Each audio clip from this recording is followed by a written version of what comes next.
명심보감은 마음을 밝혀주는 보배로운 거울이라는 뜻으로 인간의 자기 수양과 윤리, 도덕, 처세 등의 가르침을 담은 책입니다.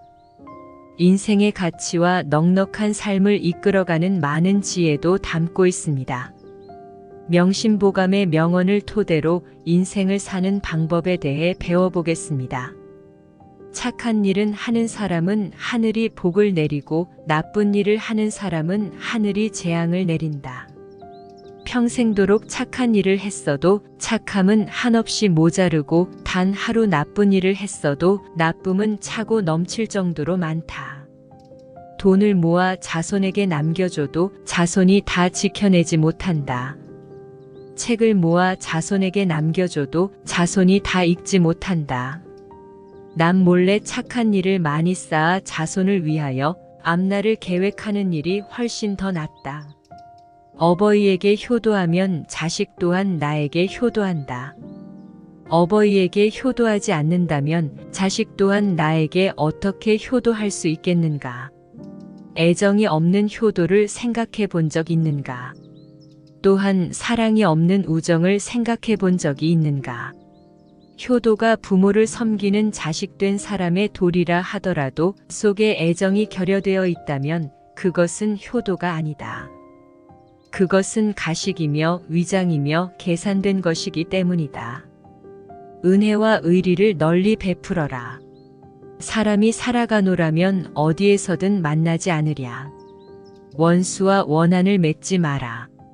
좁은 길에서 만나게 되면 피하기가 어렵다. 인생을 기쁨으로 살아가는 것은 지혜로운 삶. 그러나 사람들은 기쁨으로 살아갈 수 있는 길을 바라보면서도 그걸 깨닫지 못한다. 기쁨의 삶은 도처에 널려 있다. 손만 내밀면 금방이라도 닿을 수 있는 거리에 있다. 인생이란 정신의 생식 작용이지 결코 육체의 만족이 있는 것이 아니다. 은혜와 의리를 베푼다는 것은 남을 돕는다는 말이다. 남을 도울 수 있는 방법은 헤아릴 수 없이 많다. 많은 돈으로 가난한 사람을 도와주는 것만이 남을 돕는 것이 아니다. 아주 사소한 것에서 은혜와 의리는 빛을 더한다.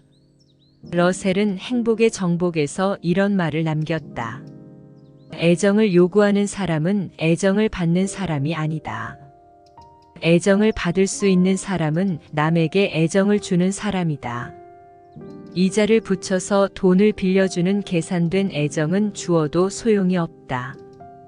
계산된 애정은 참된 애정이 아니며 애정을 받는 사람도 진실된 것이라고 생각지 않는다.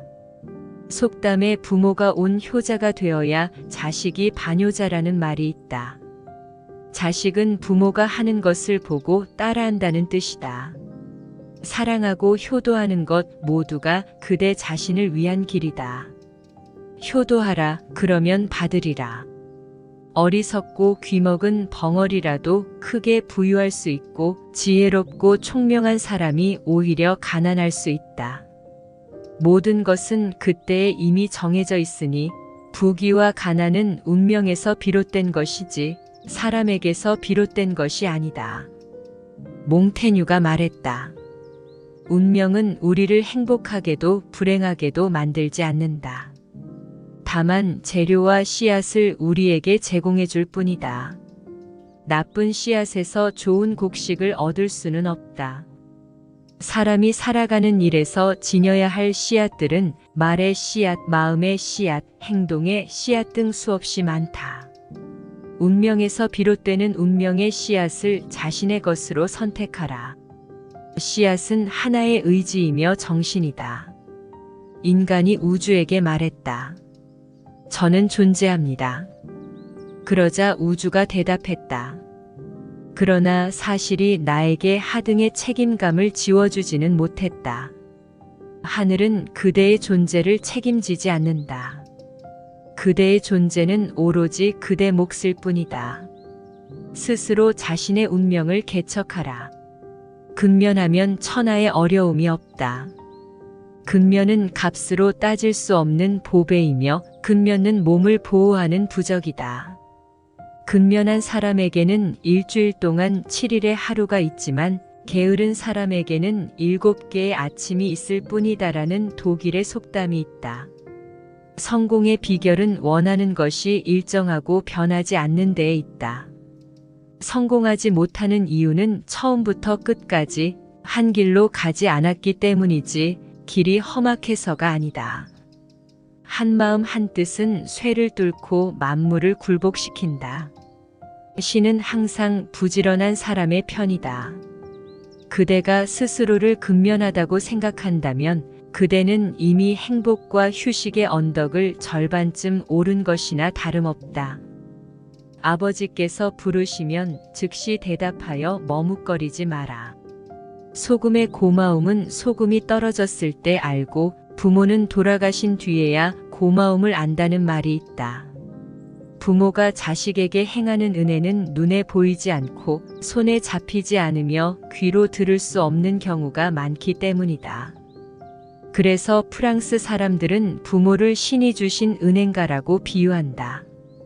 부모에 대한 존경의 마음은 자식된 사람으로서 마땅히 가져야 하는 것이다. 그것은 최소한의 예일 수도 있지만 존경심이야말로 스스로를 사랑할 수 있는 지름길이 되기 때문이다. 부모를 존경하는 마음은 스스로를 사랑하는 길임을 되새겨두라. 남의 과시를 들으면 마치 부모의 이름을 들은 것처럼 하여 귀로 듣기만 하고 입으로 말하지 마라. 톨스토이는 과실이야말로 사람들을 결합시키는 힘이라고 말했다. 그리고 진실은 진실의 행위에 의해서만 사람들에게 전해진다고 해. 사람들마다 저지르는 크고 작은 과실들이 사람들을 결합시킨다는 것은 과실 속에 가장 인간적인 채취가 들어있기 때문이다. 제 흉 10가지 가진 놈이 남의 흉 1가지를 본다라는 속담이 있다. 방귀 낀 놈이 성낸다거나 치고 보니 삼촌이라 박달나무도 좀이 선다는 속담도 모두 세상 사는 이야기를 압축해 놓은 것들이다.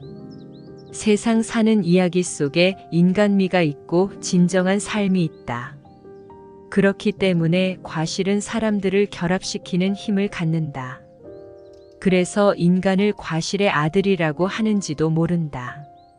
타인의 과실 앞에서 숙연해질 줄 알아야 한다. 그것은 곧 나의 과실일 수도 있기 때문이다. 때로는 사람의 덕행보다 사람이 저지른 과실에서 더 많은 것을 배울 수 있다. 정신이란 물체적인 것을 초월한 실제, 그것이 바로 마음이다. 마음이 모든 것의 지렛대가 될 수 있는 것은 모든 물체적인 것을 초월하기 때문이다. 담백하게 먹는다는 말에서 우리는 식생활만을 생각해선 안 된다. 먹는다는 말 속에는 재물과 명예와 쾌락이 복합적으로 내재되어 있다. 먹는 건 큰 즐거움이다.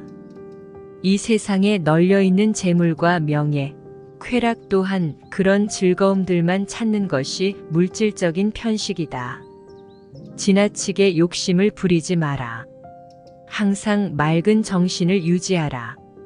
마음을 빼앗기면 눈은 아무것도 볼 수 없다. 쓸데없는 말과 급하지 않은 일은 버려두고 간섭하지 마라. 어떤 집안에 사내아이가 태어나 온 집안이 말할 수 없이 기뻐하였다. 부모는 아이가 만 1달이 되자 아이를 안고 나와 손님들에게 보여주었다. 손님들로부터 길조의 말을 1가지씩 들으려는 생각에서였다. 한 사람이 아이를 보며 말했다. 이 아이는 장차 돈을 많이 벌겠군요. 사람은 이에 감사하다는 말을 한바탕 들었다. 또 한 사람이 말했다. 이 아이는 장차 큰 벼슬을 하게 되겠군요. 사람은 이에 몇 마디 겸손해하는 말을 되받았다. 또 다른 한 사람이 말했다. 이 아이는 장차 죽게 되겠군요. 말을 마치자 사람은 여러 사람들로부터 매를 흠씬 얻어맞았다. 죽게 될 것이라고 말한 것은 필연적인 말을 한 것이었고 부귀하게 될 것이라고 말한 것은 거짓일 가능성이 많지만 거짓말을 한 사람은 좋은 보답을 받고 필연적인 것을 말한 사람은 얻어맞기만 한 것이다. 아이의 부모는 아직까지 아무 말도 하지 않은 사람을 지명했다. 아직 아무 말도 하지 않은 사람이 되물었다. 저는 남에게 거짓말을 하지도 않지만 얻어맞고 싶지도 않습니다. 그렇다면 도대체 무슨 말을 해야 합니까? 이는 노신의 작품 입론에 나오는 대목이다. 필요 없는 말은 하지 말아야 한다. 간단하게 오늘의 명언을 요약하면 착한 일을 행하면 행복이 따르고 나쁜 일을 하면 재앙이 올 수 있습니다. 그러므로 착한 일을 행하고 은혜와 의리를 베풀어야 합니다. 작은 선한 행동들이 사람들을 결합시키고 은혜와 의리는 큰 가치가 있습니다. 자기와 타인의 과실을 이해하고 존경하며 배울 수 있는 것들을 습득해야 합니다. 마음과 정신의 힘을 통해 물질적인 것을 초월하고 더 큰 가치를 추구해야 합니다. 욕심을 부리지 않고 항상 맑은 정신을 유지하며 필요 없는 것을 버릴 수 있는 능력을 기르는 것이 중요합니다. 말로 인해 다양한 상황과 관계가 형성되므로 말을 조심스럽게 사용하고 효과적으로 활용해야 합니다. 이러한 가르침들을 실천하면 더 풍요로운 의미 있는 삶을 살 수 있을 것입니다. 명심보감은 고전적인 미덕과 지혜의 가르침을 전달하며 현대 생활에서도 그 가치를 유지하고자 노력하는 데 도움이 될 것입니다.